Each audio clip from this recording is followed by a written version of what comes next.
చాలా బాగున్నాను. మీరు బాగుండాలని మనస్ఫూర్తిగా కోరుకుంటున్నాను. ఈరోజు చికెన్ కర్రీ చేస్తున్నాడు అనమాట మా ఆయన. అయితే ఉల్లిగడ్డలు,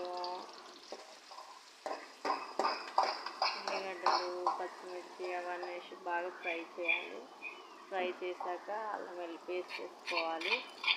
అల్లం వెల్లుల్లి పేస్ట్ అంటే అల్లనే మసాలా అవన్నీ వేసి అల్లం వెల్లుల్లి పేస్ట్నే దంచాడనమాట.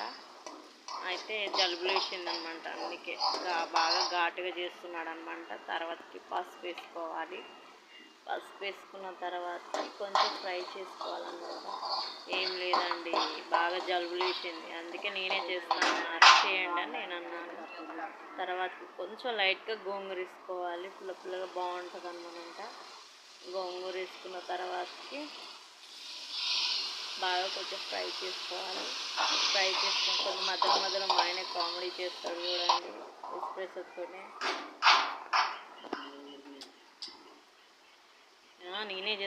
నేనే చేస్తా అన్నాడు అనమాట. అదే సరే అని నేను అన్నాను అనమాట. తర్వాతకి కొంచెం ఉప్పు వేసుకోవాలి, రుచికి సరిపోయినంత సాల్ట్ వేసుకోవాలి. వేసుకున్న తర్వాత మధ్యలో నవ్వుతుండు చేస్తుండు, కలపాలి. ఒకసారి కలుపుకున్న తర్వాత చికెన్ వేసుకోవాలి.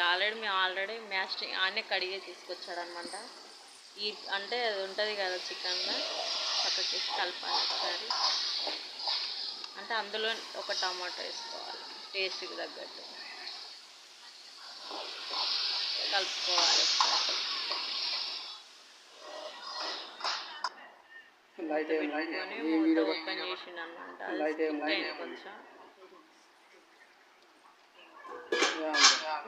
కలుపుకొని బాగుంటుందండి.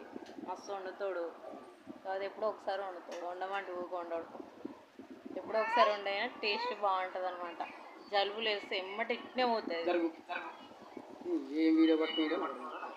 కారం రుచి కొంచెం స్పైసీగానే తింటాం. చికెన్లో స్పైసీగా ఉంటేనే బాగుంటుంది అనమాట.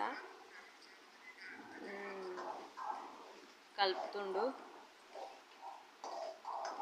ఏం లేదండి, బాగా జలుబు లేచింది అనమాట. ఆయనే చేస్తానన్నారు, సరే అని నేను అన్నాను.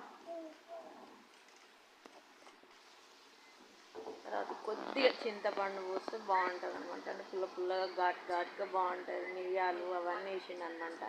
అంటే అల్లం వెల్లిపాయలనే దంచేసిండు అనమాట. నవ్వుతుండు. ఏం లేదండి, ఇది ఇమ్మడే మాయన చేసింది తింటే మాత్రాన గ్రేవీ నేను జలుబు పోతుందండి, ఇమ్మటే పోతుంది. నేను చేస్తాలే అని మిరియాలు అవన్నీ అల్లం వెల్లిపాయ అన్నీ వేసి దంచేసిండు అనమాట. ఇక మనము మసాలా ఏం వేసుకోకుండా అవసరం లేదనమాట. కొంచెం కలుపుకోవాలి.